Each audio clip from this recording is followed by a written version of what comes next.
The imposter syndrome, it's funny because when we were building this course for you all and the imposter syndrome came up as a word, I'm like, well, what is that? Because I think I'm too old for that. I think that's like a new term. I don't know. That was not really a term. And so I looked up the definition for it and I'm like, oh my God, that's me. I suffer from the imposter syndrome. I'm convinced that I'm faking my way through my accomplishments or I feel like I don't deserve it. How many of you can relate to that? Who suffers from it here? Yes, totally.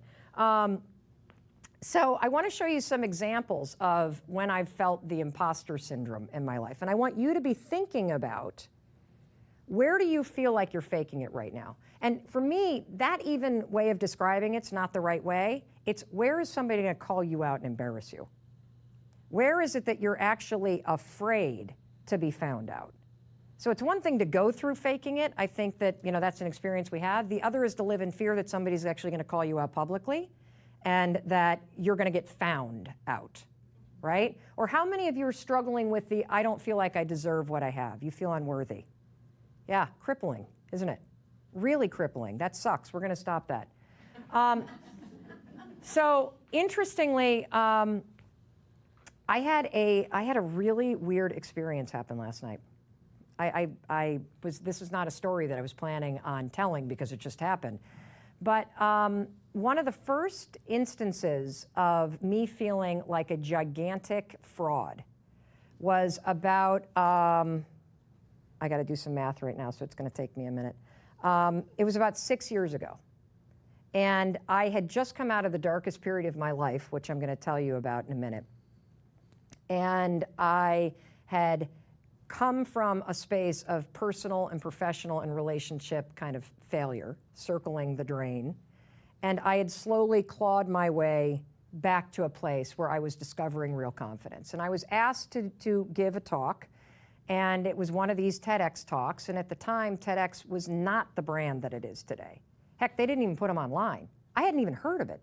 And so I remember thinking, well, why? And the woman told me that the reason why they wanted me to do a TED Talk is because I had changed my career so many times. Obviously, nobody knew I had ADD and like dyslexia and everything else at the time, so I would jump from one thing to the other out of anxiety. But that's not what the speech was about. So I give this speech. She tells me that she wants me to come and talk about how do you change so many times? How does a human being do that? So the talk was really about where I was at professionally, which at the time I was hosting a radio show. I was not a big personal development person. I just was kind of very matter of fact about, well, this is how I deal with my own BS. And I put together this speech, and I'm standing backstage at this thing.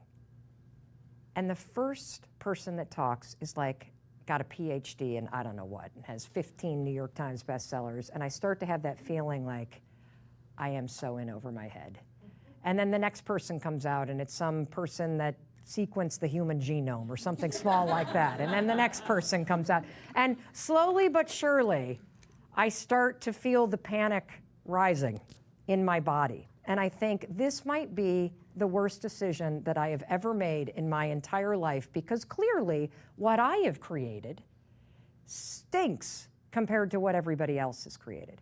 And clearly, I'm about to be the dumbest person to step foot on this stage. And I am also second to last. And so all day long, the anxiety is rising in my body. And I end up going out on that stage. And it was one of those moments of my life where I don't even remember it happening. It was such an acute state of stress. Have you ever had that happen to you? Where you literally are there, but you're not in your body? Even when I've watched this thing back, I don't remember giving this speech. It was a 21-minute long panic attack, okay? Right there, that's what it was.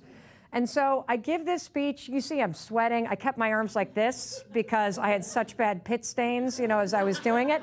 And I walk off the stage and I have that dry throat and the pit in my stomach that anxiety gives you. And I turn to my husband, Chris, as if it's his fault. And I'm like, don't ever let me do anything like that again. That was terrible.